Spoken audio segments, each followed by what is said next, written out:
This is a special edition of Your Money, Your Wealth. Stocks gone wild. What's going on with GameStop? I'm producer Andy Last, and here are Joe Anderson, CFP, and our special guest today, Brian Perry, CFP, CFA. He's the Director of Research and Executive Vice President at Pure Financial Advisors. Couple of minutes just to chat about stocks going wild. This week in the stock market has been something incredible.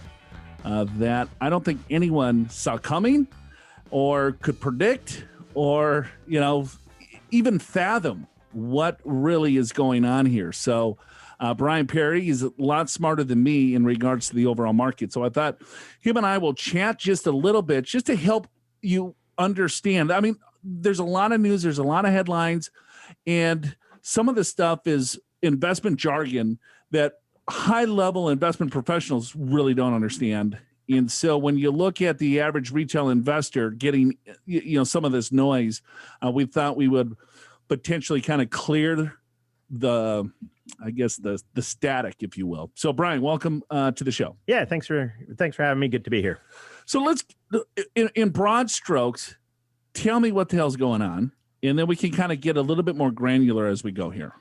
Yeah, so it's interesting because usually when it's like, hey, Brian, come on in, let's talk about stocks going crazy, usually it's the prices are collapsing, right? Like back in the spring with COVID and stuff. And this is the exact opposite. What we're talking about is not so much the broader market, but a small handful of stocks. GameStop and AMC are pretty prominent there, just absolutely skyrocketing up.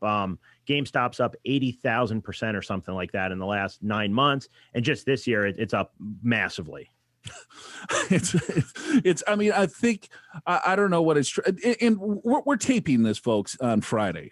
And the date today is the 29th of January, I believe, Andy? Correct. Yes. All right. See, look at that. I don't even have my phone in front of me, and I knew the date. This podcast will be released today, by the way. Okay. All right. There you go. So when you look at it, I mean, we're not, I don't have my ticker tape in front of me. So these things are moving so quickly and so fast. But the beginning of the year, GameStop is at what, $7 a share? Yeah. And so in AMC, and then it went up into the 400s. AMC went from 2 to 20. And of course, guys, what goes up goes down, because at one point on, what was it, Wednesday, I guess it was, overnight, GameStop fell from 480 to like 130 in 80 minutes in the morning, right? AMC got cut in half. And then they went back up again. And so incredible volatility in just these stocks. Is this all because of Reddit? Well, let's talk about it. So basically, when you look at GameStop, you look at AMC, you look at BlackBerry, right? So just to name a few of these stocks that are getting a lot of publicity because of the volatility in the overall movement of the stock prices. GameStop is like, it's a brick and mortar store to buy video games. And I've never been to GameStop. I never really heard of GameStop before this, right? We all know what AMC, no one's going to the movie theaters, and they're on the brink of bankruptcy. Yeah. When's the last time you see anyone use a BlackBerry phone? Right? I had a BlackBerry phone. I thought I was the coolest kid in high school, but that was like 20 years ago, right? So when you look at this, it's all right. You look at these names that are up so high because the big hedge funds basically were shorting these companies. And so let's stop there first and say, well, what the heck is shorting the company? Yeah. So basically, when you look at companies, people form a judgment on whether or not it's good, right? And like, we have no opinion on these companies, right? I'm like you. GameStop, all I know about is it's next to Wetzel's Pretzels, right? But the market was looking at this saying brick and mortar, retail selling video game, not a great business model. AMC, people can't go because like Blockbuster. Exactly. It's the Blockbuster of video games, right? AMC, maybe it's a good business model. People going to the movies, and then COVID, nobody's going to the movies, right? And so people short the stock. And what that means is that when you buy a stock, you go what's known as long. That means you think the price is going up. You own a stock just like many people have. There's an opposite side of that. If you think the stock is going to go down, you can do what's known as shorting it. You're selling the stock, but you don't own it. So what happens is that it's for sophisticated investors for the most part. You go out and you borrow the stock. You borrow something that you don't own and you sell it. So let's say, hypothetical, XYZ company is trading at $10 a share. And I believe that XYZ company is going to go down. It's not going to go from $10 to $15. I think it's going to go 10 to 5. So I'm going to go to you, Brian, and say, hey, you know what? I heard you had XYZ share can I borrow some of that from you?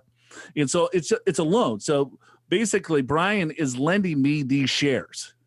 And so my anticipation is that the stock goes down, and then what happens? And then you buy it back, right? Because you owe the shares. And so what happens is you go to your custodian, to Schwab or Fidelity or JP Morgan, whoever it is, you borrow the shares, you sell them. And then the idea is you sold them at 10, now it's at 5, you buy them back and you deliver those shares back because you have to satisfy the stock loan. But you sold at 10, you bought at 5, you made money. You made $5, which is great, right? Of course, the opposite can also happen. If it goes to 15, that's not so good. Right. So when you're shorting a stock, you believe that the market's going to go down. And so, and betting against someone is never really in. There was a movie, The Big Short, right? Yep.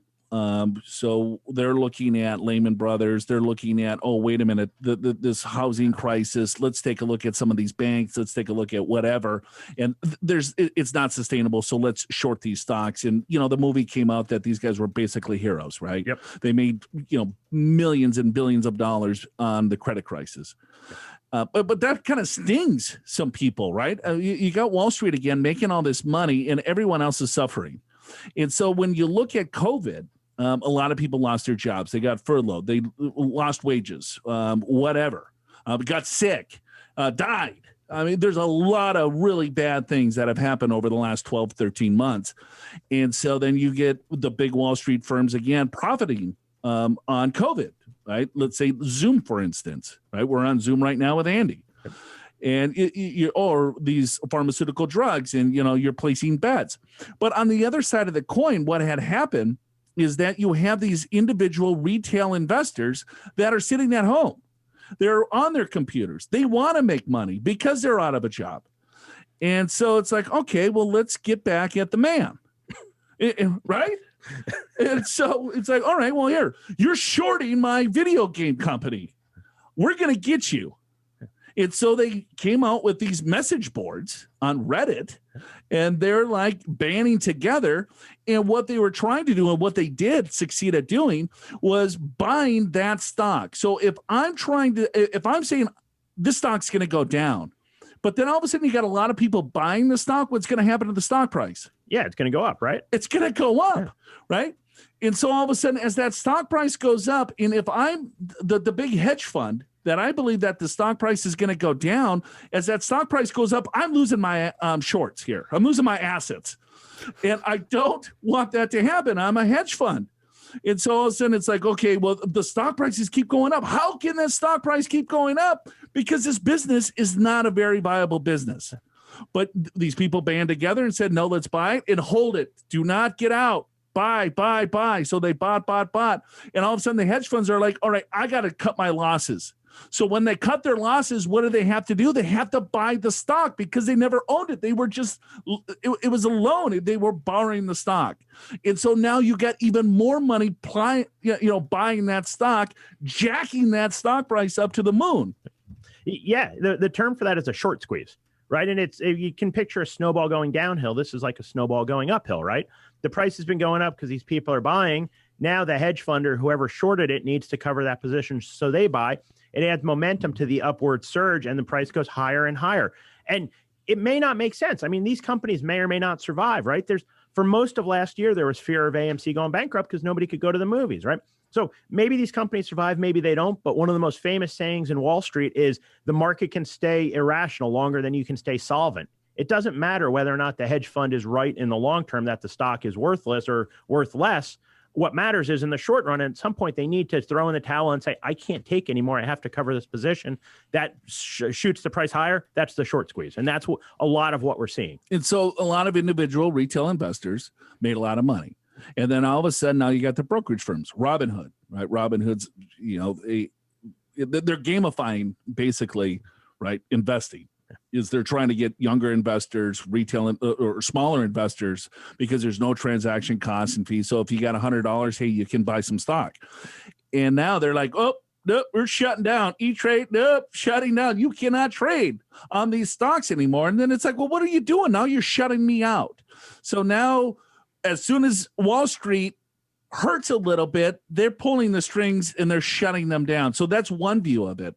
The other view is that, hey, we're trying to protect the smaller investor because this is extremely volatile stuff.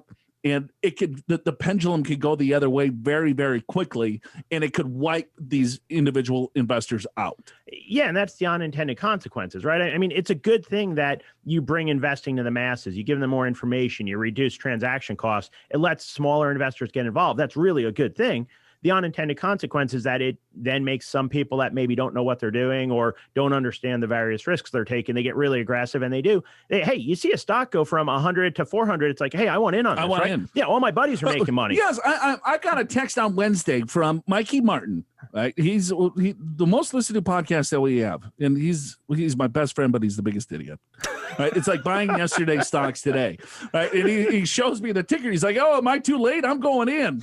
Right. So, he wants to put like 10 grand in it, and then he's going to cover it with the VIX. It's like he's the worst investor of all time. But you get these headlines. It's like, look at this stock up, and people get excited because a lot of people are making a lot of money here. And you can see it on these message boards. And some people are like, hey, I made this, I got this. And all right, well, hey, we banded together and we took down the big guy. Yeah, it's Occupy Wall Street. Remember when people went down and camped outside of Goldman Sachs headquarters or whatever 10 years ago? It's that, except this time they're actually making money doing it instead of living in a tent, right? And there's that sense of us against them, and it's part of, you see the populism, right? Whether it's with some of the rhetoric out of the campaign trail, people marching on the Capitol and stuff like that, and some manifestations are worse than others. But that's a lot of the messaging there. It's, hey, some of these people are still angry at Wall Street for 2008. Some of the messages are my parents got hurt and stuff. And so they're taking a pound of flesh away from the big guy and putting it in pocket of the little guy. It's Robinhood, right? It's the brokerage thing. And speaking of those brokerages, it's really popular they're taking the opportunity away. They're trying to protect. There's also capital regulations where that's what Robinhood said, is that because of the volatility of some of their stocks, they're regulated by the government. They need to have certain levels of capital. They were afraid they would be insolvent or not able to satisfy some of those regulations. And so that's what they're claiming is the reason that they restricted some of this access. So I guess what do we do with all this information? Basically nothing, right? If you're a long-term investor, all of our clients are long-term investors. Is the stock market rigged? We get a lot of these questions. If you're buying and holding really good companies that is completely diversified across the globe, you're rebalancing your tax, managing the overall account. This is really interesting information of what's going on with some smaller companies and having a group of people basically banding together. Brian, are we talking 50 people or thousands of people? I mean, the site has 3 million users right now. So we don't know how many of those are actually buying it. But yeah, it seems it's got to be a lot of them, right? I mean, to move the market that much. Yeah, it's got to be thousands, but tens of thousands. But as soon as the stock price started ticking up, these hedge funds have, trillions, right? And so when they're covering their shorts, no pun intended there, huh? Right. And then that just added fuel to the overall fire. But here's the key is that in the short run, the market's a voting machine. In the long run, it's a weighing machine, right? So in the short run, sentiment wins and people get irrationally exuberant or they get really afraid. And you see what happened back in the spring, right? Markets collapsed and probably fell too far. Here you see these stocks going up and the fundamentals improved on some of them, right? We're closer to the end of COVID. People can go to the movies. Maybe AMC is going to be okay. The stock goes up. But then motion comes in and it goes up more than it should, right? In the long run, fundamentals matter. And I think that's what people lose sight of. They get excited and they don't take into account the fact that what's the long-term value of this. So, I think what do people do? It's like, if you want to get involved in something like this, fine, do what you think is best, but get involved in a way that you can survive if you're wrong, right? So take a small slice of what you're doing, put it there, most of your money, right? You find that long-term investment approach and you stick with it. All right. I got one more question if I can. Yes. What is the likelihood that something like this could happen with other companies? Oh, very likely. Yeah. If it happened, I mean, it happened with AMC. It happened with BlackBerry. It happened with. Now there's another couple names that are coming out. Nokia over in Finland, I think Nokia is. Yeah. So yeah. So they're just going to keep doing this.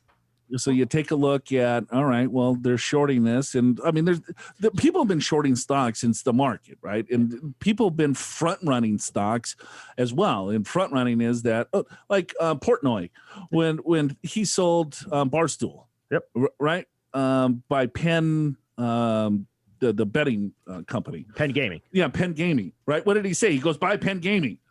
And since the pandemic, I mean, Portnoy is like, hey, I'm look at me, I'm a day trader, I'm day trading. And then that got so many like younger people excited about investing.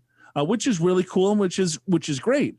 But also you really have to realize the risks too. If you got 10 grand and you lose it, it's okay. But if you got 10 grand and you need a mortgage payment, that's not okay. Right. So you just got to take a look at, your overall goals, risk tolerance, and so on. Yeah. And nothing new is really happening. What's new is a couple things. It's that individuals are doing it, and it's because they have access to more information, more tools because of technology than they used to. And then they're using social media to take publicly available information on widely shorted stocks and then band together to track it. They need to be careful. It's illegal to manipulate stock prices. The short squeezes are as old as the day is long, but you can't band together to manipulate stock prices. I'm sure that there will be investigations and looks into some of the activity. There always is when there's unusual price movements. But yeah, I agree with Joe. This is going to happen again for sure. Right. So, all right. If you got questions, you know where to find us. Brian wrote a nice blog, another piece, just another resource for you. We'll just add this right to the show notes or something, Andy. Yep, absolutely. You'll find this in the podcast show notes at yourmoneyyourwealth.com. All right. Hopefully you enjoyed this little snippet of what's going on in the world today. Show's called Your Money, Your Wealth. We'll see you again next time, folks. Your Money, Your Wealth is presented by Pure Financial Advisors. Click the Get an Assessment button in the podcast show notes at yourmoneyyourwealth.com or call 888-994-6257 to schedule your free financial assessment. Pure Financial Advisors is a registered investment advisor. This show does not intend to provide personalized investment advice through this broadcast and does not represent that the securities or services discussed are suitable for any investor. Investors are advised not to rely on any information contained in the broadcast in the process of making a full and informed investment decision.